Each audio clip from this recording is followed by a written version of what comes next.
I hate doing free work, but I've done plenty. In over a decade of running my content production studio, I have taken it from zero to $2 million a year agency really fast. I've overseen over 18,000 photography projects, plenty more creative projects. I've learned a couple of things about doing work for free. My beliefs have changed over the years based on a bunch of different feedback. So here's what works for me and my agency. Over the years, obviously when we started, people would ask for free work on the promise of more work. And when you're starting, you sometimes say yes to that stuff because you want your foot in the door or you want to build a connection or something like that.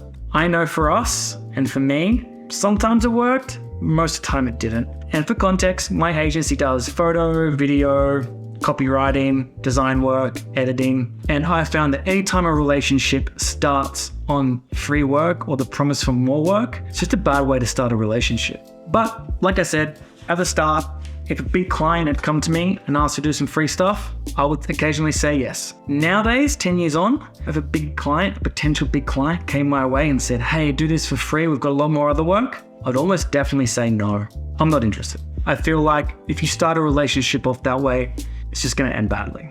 So there are two scenarios that we do free work now. I'll run through the first scenario now, and even then it's still a little bit iffy. So like I said, it's more reserved for if you're starting out, but only way I would do it is if there was an industry that I wanted to break into. I would try and find the most influential players in that industry to approach and work with for free. I would still want some sort of return for it long term. So I almost think of it as investment work as opposed to free work, but I'm trying to find someone who has influence in the space, not an influencer. There's a difference. I don't really want to touch influencer marketing stuff, but it's really similar. And I think for me personally, it has its roots back in, I'm going to show my age now. When I was younger, I was around when Tamagotchis hit school. For those who don't know what a Tamagotchi was, before mobile phones, it was a little digital device that had a digital pet on it, and you would have to feed it, keep it alive. And I heard a marketing rumor that what happened was this company went into schools and gave a Tamagotchi each to the most popular kids. As a result, all the other kids wanted to get it because the popular kids had it. Logistically, I have no idea how they could do that now, but this little Tamagotchi thing sold over 91 million units. Something happened there, but it was a bad influence. I heard similar stories about fidget spinners, which happened a couple of years ago too. They put them in schools, got the popular kids, ran through that way. So yeah, it's a form of influencer marketing, people who have attention. So again, if it's an industry you want to break into, find the influential person, and I'd be approaching them to do work. If anybody ever comes into us and asks for free stuff, no thank you.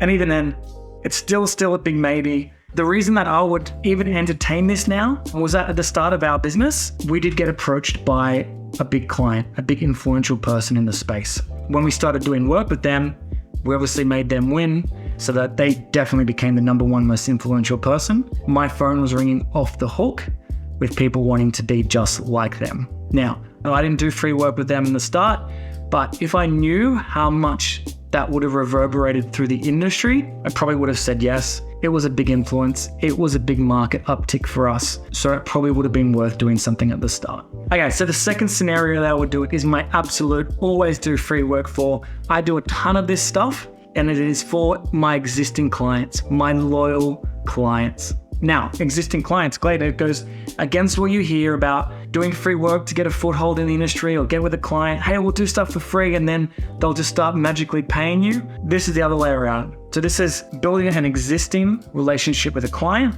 based on value exchange and business, and then giving them free stuff as a value add. This has helped me tremendously and helped grow our business. And I'll tell you the main reasons that I do free stuff for clients. A, it's a gratitude thing. I want to thank them. I believe in the law of reciprocity. If someone is loyal to me, I want to give them something back. My loyalty, my value, a way of saying thank you. B, I want to provide so much value to my clients that their head spins and what I actually charge them for seems so cheap in comparison to what they get. C, I actually want them to win. And I know that if I see a client's competitor do something or try something, or they might need a little bit of a boost, I'm putting all my resources into my client. Because at the end of the day, If they win, I win, but I also perform a lot better when I'm emotionally invested into a client. I try and do that with all my clients. So I'm trying to give them everything they can to win big, and just kick butt and dominate. So that's where I give them all the free value add stuff. Next up, I think for creative innovation. Sometimes I'll approach a client and say, hey, I've got a really cool idea for something. It's a bit weird. Let me try it out.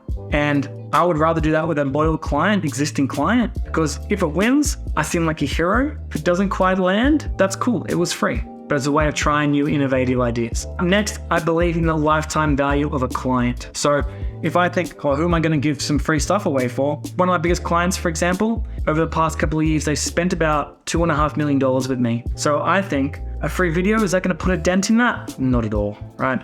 That's now, this client's going to be loyal for hopefully another 10 years, makes these little things insignificant. Lastly, I think it's a great way to get advocates and referrals from the client. So whereas a client might not be paying for a video or paying for whatever creative service you provide, the value that they're providing is actually their contacts, their trust, their list. So if I provide one of these clients something for free, what I'll do is then try and get a contact or referral from it. So if they get a free video, whatever it is, I get a trusted connection, because reaching out to someone cold versus reaching out via a client that says you guys should use Clayton, that is a lot more powerful. Basically, I'm creating clients for life, and I'm creating advocates for my brand, because as you know, you might be the same. Creatives are terrible at selling themselves. I suck at going out and pitching stuff. I wouldn't say I suck, but it's not an easy thing for us creatives to do, right? We want to create, we want to produce, we want to bring beauty and light into the world. Selling ourselves isn't our biggest strong point. So if we can have an army out there of clients that are going out and pitching and selling for us, that's an absolute win. I think the other thing to remember of all this too is I'm a big fan of pricing ourselves on the value that we provide them based on the outcome for the client. I think, everyone's starting to steer away from the per hour or per time thing. If you're charging yourself based on how much time it takes you to do something, I will try and reevaluate that to be more value-based, outcome-based pricing. And what this does is it actually helps you address the free question. I had a client, for example, say that they've had other suppliers, competitors of mine, come to them and say, hey, we're going to offer to do stuff for free to take my business away. And my response is always, well, at least they know their value. And I think if a client's smart enough to say, okay, well, they're offering something for free, maybe the return that I get for is zero as well. That I think is the value that they provide by doing zero. If you trust your worth, if you trust what you're providing the client, there needs to be a value exchange that you can put the best resources into that to make that happen. I love that response too, because basically a client can see that my confidence in saying that means I'm going to get them a result. And often that confidence is all that's needed to get something across the line. All right, guys, so use that as you will. Again, don't be sucked in by you need to do free shit for everybody until you're awesome and famous. It might work for you. This is what's worked for us. Take care of your clients. Build your business one client at a time. I'm telling you, it's the best way to do it.